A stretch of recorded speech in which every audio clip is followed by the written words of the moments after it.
In today's video, I will show you how to block someone on Tinder. Managing your personal space on dating apps is incredibly common, and Tinder actually handles millions of active users daily, making privacy features a top priority for the platform.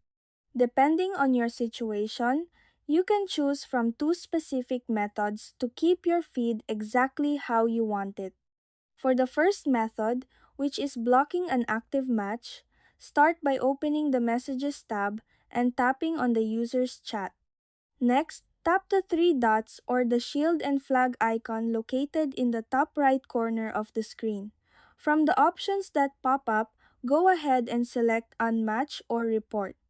Choosing to unmatch removes you from each other's match lists completely and securely hides your profile from them moving forward.